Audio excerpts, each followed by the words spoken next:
सद्गुरु ओंकारा, जय गुरु ओंकारा, जय जय सद्गुरु ओंकारा।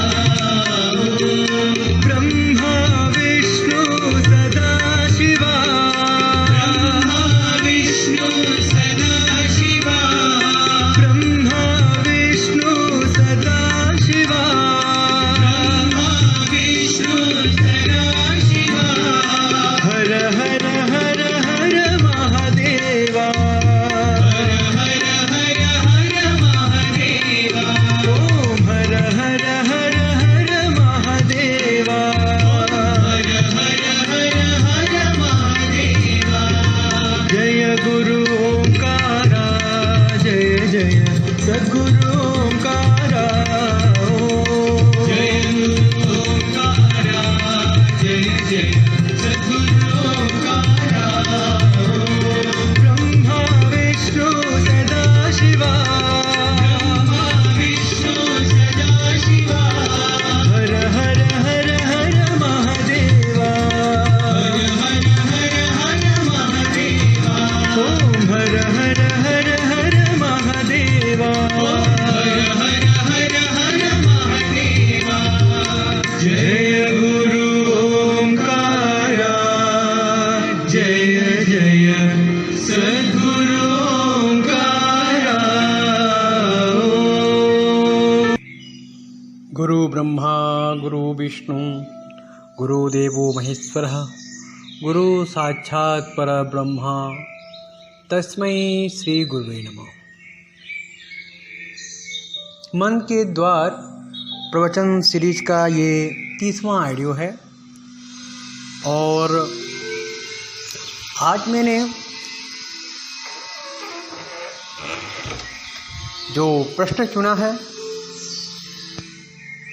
वो प्रश्न एक मित्र ने प्रवचन को सुन के उसमें से उठाया है, तो आज उस प्रश्न का जवाब ही आज के प्रवचन का विषय होगा।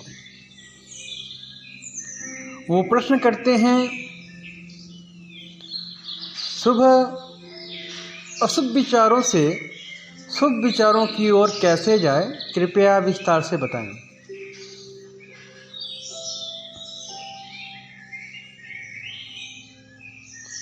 ये उन्होंने प्रश्न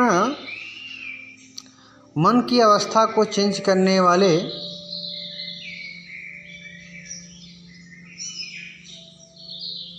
मन की स्थिति कैसे चेंज करे 26वां नंबर प्रवचन को सुन के उसमें से ये उठाया है। हमारा अपना मानना है प्रवचन सुनने से इंसान का मन शांत होता है और उसके जीवन में चल रहे तमाम प्रकार की उलझनों से उसे मुक्ति मिलती है। तो उन्होंने ये जो प्रश्न उठाया है कि अशुभ विचारों से शुभ विचारों की ओर कैसे जाएं, ये बहुत ही महत्वपूर्ण टॉपिक है। तो आज इस पे हम विस्तार से बात करेंगे कि कैसे हम अपने जीवन में इस समस्त संसार में रमते हुए इन संसार में अपने आप को कैसे बचा के रखेंगे अशुभ विचारों से।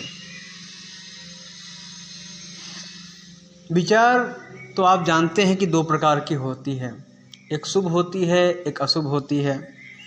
आप उसको पॉजिटिव वेव नेगेटिव वेव भी बोल सकते हो, क्योंकि विचार एक ऊर्जा है।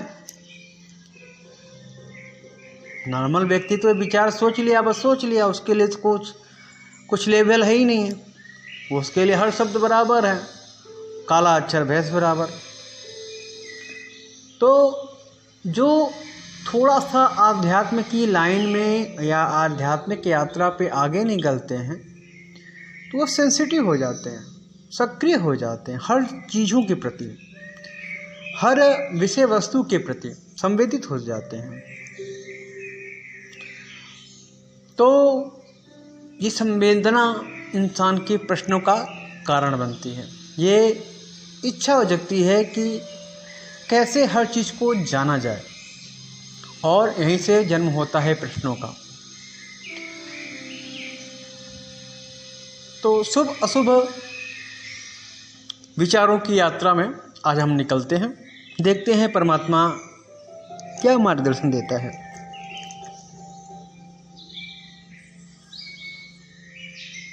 देखिए, हम जिस स्थान पे रहते हैं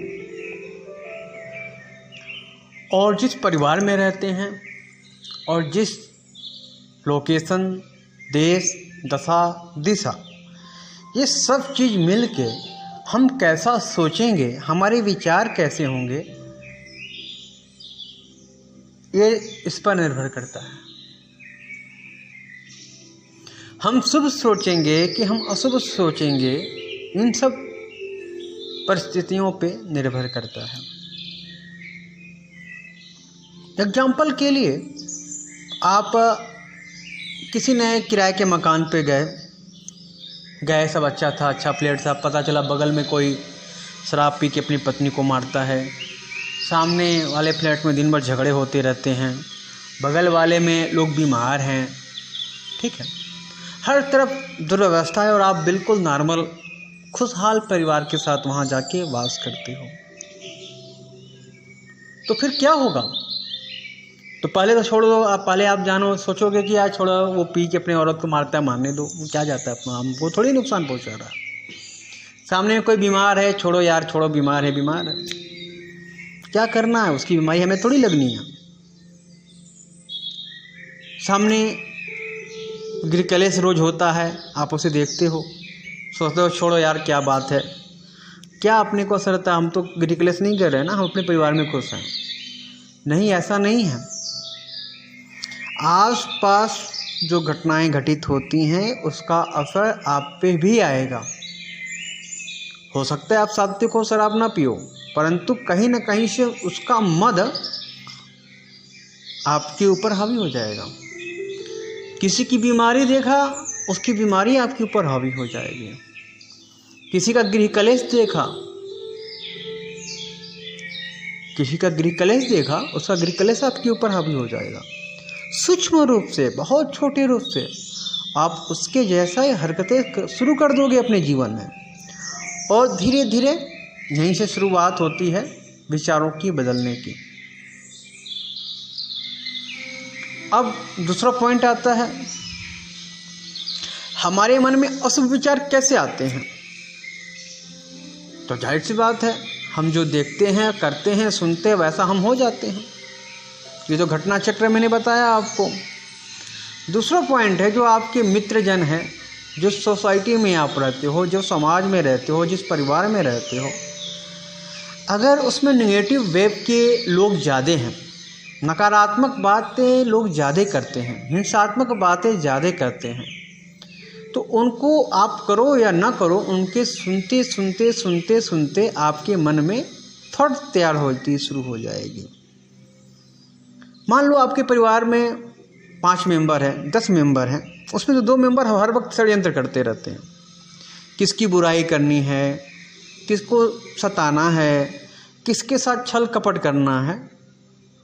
तो आप उस परिवार में रहते हो, फॉर द एग्जाम्पल, मान लो आपका परिवार नहीं है, फिर भी मान लो एक बार कि आप उसमें रहते हो, आप जान गए कि वो व्यक्ति षड्यंत्र कर रहा है, आपको पता है आपके प्रति नहीं करेगा, दूसरे के प्रति करेगा, परंतु षड्यंत्र कर रहा है, इतनी जानकारी आपको हो गई। अब फिर दूसरा पॉइंट क्या होगा? उसकी घटित घटनाओं को आप देख रहे हो, उसके षड्यंत्रों को समझ रहे हो, इतने मात्र से आपका ब्रेन षड्यंत्र को करने के लिए अंतर मन में धीरे धीरे स्पेस बना रहा है अपना। आपको क्या करेगा? आपको षड्यंत्रकारी बना देगा। आप धीरे धीरे उसके षड्यंत्रों पर नज़र रख रहे हो, आप समझदारी का काम नहीं कर रहे हो। आपको लगता है कि आप सीख जाओगे, नहीं, सीख नहीं रहे हो। आप उसको षड्यंत्रों को देख रहे हो, किसके साथ क्या घटना घटित हो रही है, उसका परिणाम क्या हो रहा है, आपने देखा। यहाँ से आपने स्वीकार कर लिया कि आप षड्यंत्र के पक्ष में हो। फिर अब उसकी क्रिया प्रतिक्रिया, तो उसके साथ षड्यंत्र उसने किया, उसका षड्यंत्र सफल हुआ कि असफल हुआ, अलग की घटना है। परंतु जब वो व्यक्ति वही हालात, वही व्यवहार आपके साथ करेगा, तो आपका मन पहले क्या बताएगा? पहले आपका मन बताएगा कि आपको चौकन्ना होना है, आपको चौकन्ना होना है, आपके कान खड़े हो जाएंगे। कैसे खड़े भए? कि चूँकि उसने दूसरे के साथ वो काम किया था, वही व्यवहार आपके साथ कर रहा है, आपके कान, दोनों कान खड़े हो जाएंगे घोड़े के कानों के जैसे, और सटपट आप दौड़ने भागने की तैयारी कर लोगे। तो क्या हुआ? आपने षड्यंत्रों को देखा, जाना, सुना।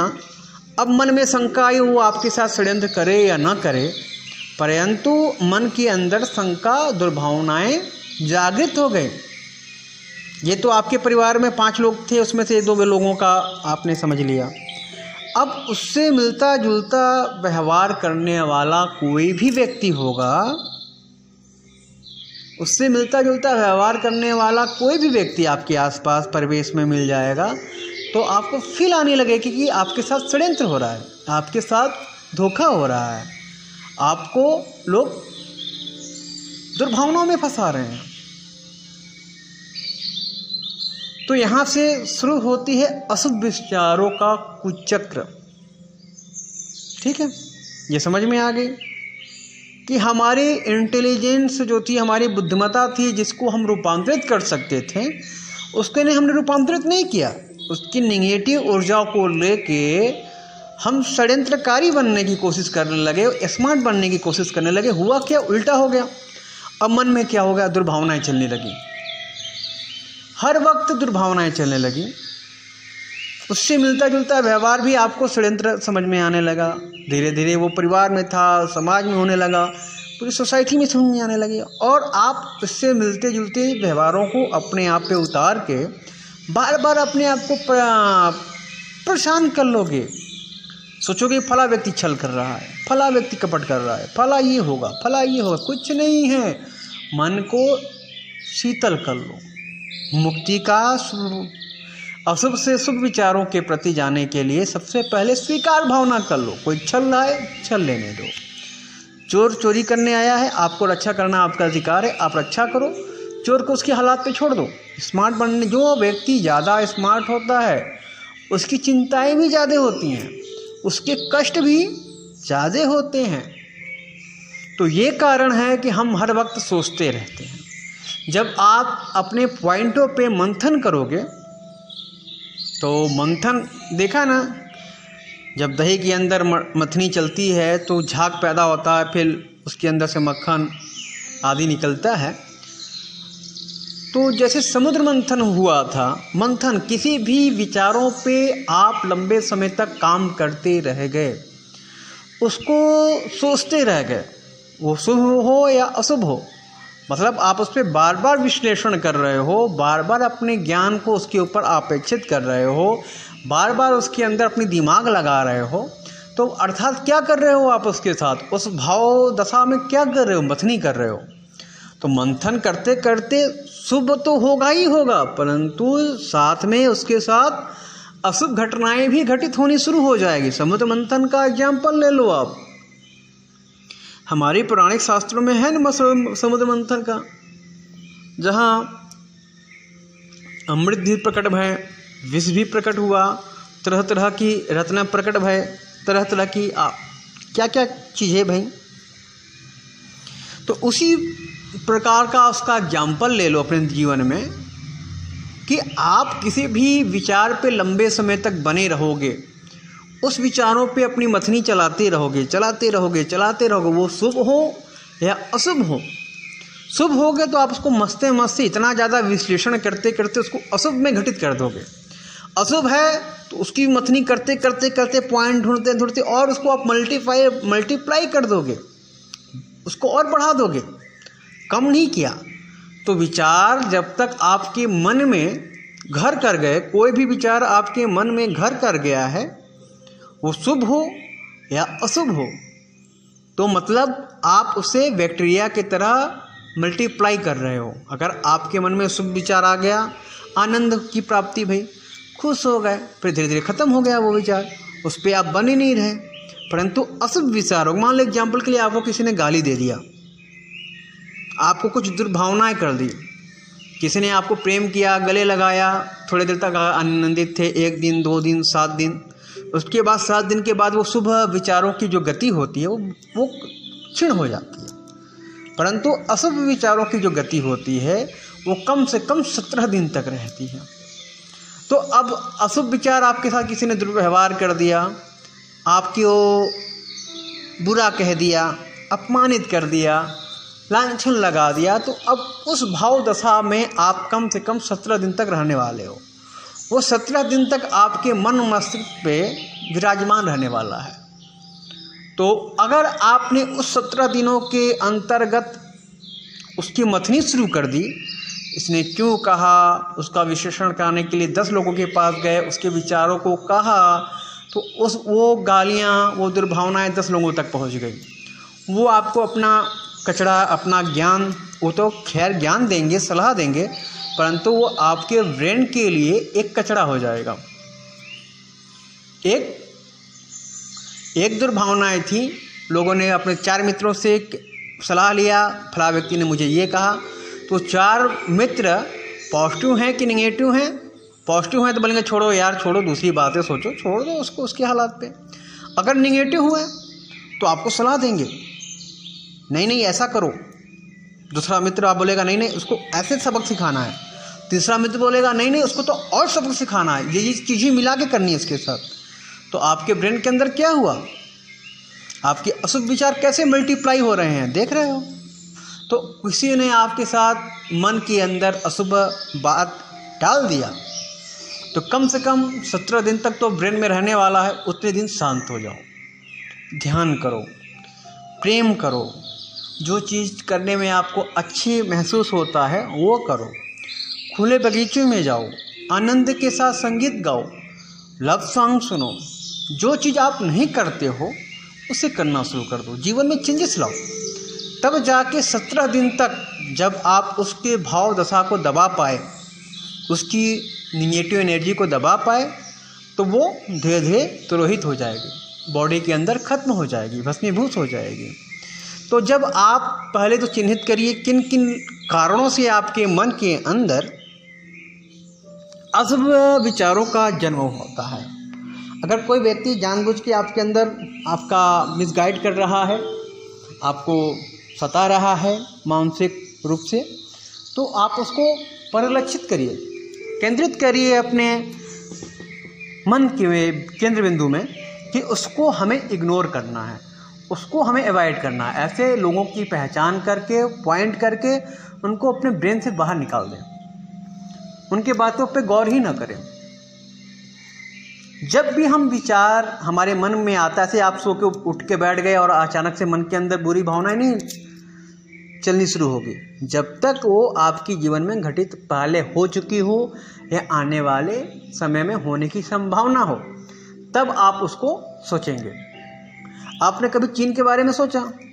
सो के उठे अचानक से चीन में लोगों को गरीबी है, लोगों को बीमारी है, लोगों को अमीरी है, कभी सोचते हो? नहीं। आप अपने देश के बारे में सोचते हो, अपने आसपास के परिवेश के बारे में सोचते हो, ठीक है, यही करते हो ना डेली सुबह उठ के।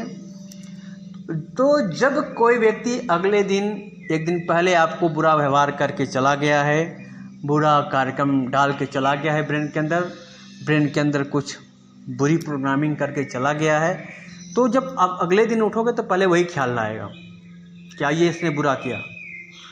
तो अशुभ विचारों को त्यागने का ये विधि है कि उसे 17 दिन तक उस पर बात न की जाए।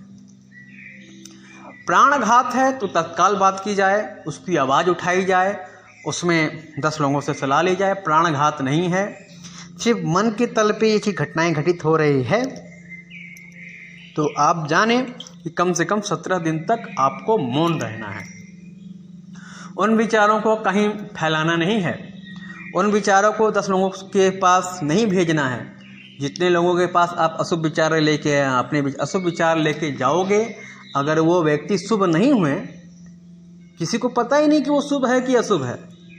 समाज में हर लाखों लोग आपको डेली मिलेंगे जिन्हें पता तक नहीं है कि वो खुद क्या कर रहे हैं, क्यों कर रहे हैं, कैसे कर रहे हैं, उन्हें पता तक नहीं है, बस मशीन की तरह कर रहे हैं। तो सही काउंसलर के पास जाइए, अपने विचारों का अध्ययन करवाइए, या खुद से अध्ययन करिए, सद्गुरु के चरण में जाइए, अपने गुरुजनों से पूछिए जो आपको सही सजेशन दे पाएँ। तो ये है अशुभ विचारों से कैसे हम अपने आप को रूपांतरित करेंगे शुभ विचारों के प्रति। ठीक है, शुभ के लिए थोड़ा प्रयास करना होता है, अशुभ के लिए कोई प्रयास नहीं करना है। बस आपके साथ जो घटित भाई 5-6 लोगों को बताओ, वो 5-6 रंग का सलाह देंगे और उसको फिर अपेक्षित करिए, संघर्ष करते रहिए, लड़ते रहिए। तो ये छोटी सी एग्जाम्पल है। अगर आप चाहते हो आपके मन में शांति उतरे, अशुभ भावनाएं आनी बंद हो जाए, तो बस एक सूत्र है, कोई भी अशुभ एनर्जी बॉडी में आती है, अशुभ विचार आपकी बॉडी में उतरता है, तो आप उसे लिख लें कि ये अशुभ भावना मेरे मन के अंदर चल रही है, अब इसे मैं 17 दिन तक दबा के रखूँगा, इस विषय पे और नहीं सोचूंगा, इस विषय पे किसी से बात नहीं करूँगा। तब जाके 17 दिन तक जब आप इस भावना के अंतर्गत आप अपने भावना को दबा के रखेंगे, तो 17 दिन के अंदर आप देखेंगे कि वो भावना कब की ख़त्म हो गई है, कब की वो तिरोहित हो गई है, भस्मीभूत हो गया, वो ख्याल अब है ही नहीं। आप आपका जीवन एक अलग आयाम में घूम रहा है, एक अलग क्षेत्र परिक्षेत्र में आपका ख्याल आ गया है। तो मेरे भाई, आपके लिए आपके प्रश्नों का यही जवाब है, अशुभ विचारों से शुभ विचारों की ओर कैसे जाएं। अशुभ विचारों को कैद करना होगा। शुभ विचार तो आप भोगते हैं, परंतु कभी किसी को नहीं कहते कि आपको आनंद घटित हो रहा है, कभी किसी से नहीं कहते हैं कि आपके मन के अंदर अति हर्ष है। जब आप खुशी में रहते हो तो बस मुस्कुराते रहते हो, आनंद में रहते हो, तो किसी से बांटते नहीं हो। परंतु किसी ने दुर्भावना कर दी, किसी ने आपको हर्ट कर दी, तो आप बहुत सारे लोगों को कहोगे, तो इसके कारण से वो मल्टीप्लाई हो जाती। तो जब सुख की घड़ियाँ हो, सबके साथ जाओ, अच्छा व्यवहार करो, उसको बढ़ाने का कोशिश करो, लोगों को गले लगाओ, लोगों को उपहार दो, लोगों को हंसी करो, मजाक करो, उनको खुश रखने का प्रयास करो। इससे सुख की एनर्जी बढ़ेगी। अशुभ की एनर्जी, कोई चला गया, डाल के दूध का प्याला है, एक बूंद नींबू डाल दिया, पूरा दूध फट गया, वो हालत होती है अशुभ एनर्जी की। अशुभ एनर्जी है, गुलाब का फूल कोई आपको दिया, जब तक आपके हाथ में है तब तक महक रही है, जहाँ फूल आपने छोड़ा महक खत्म हो गए।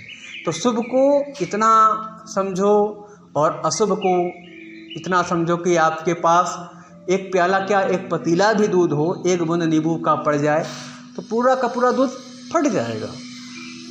ठीक है, तो ये कर्म होती है अशुभ की एनर्जी। और शुभ कर्म छोटा सा गुलाब का फूल है, आपके हाथों में है, आपके पास में है, तब तक वो सुगंधित होगा, तब तक आप उसका आनंद ले पाओगे। जहाँ वो आपके हाथ से निकला तो क्या होगा, खुशबू खत्म हो जाएगी, आनंद का पल खत्म हो जाएगा।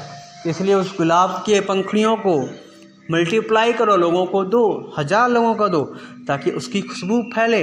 तो इसी तरह शुभ विचार है, जब शुभ विचार आए, आनंदित आप हो, वो आनंद को घर में, परिवार में, बच्चों को, पड़ोसियों के साथ, सबके साथ बांटो, तो मल्टीप्लाई होगा धीरे धीरे। परंतु अशुभ विचार किसी के साथ नहीं बांटना।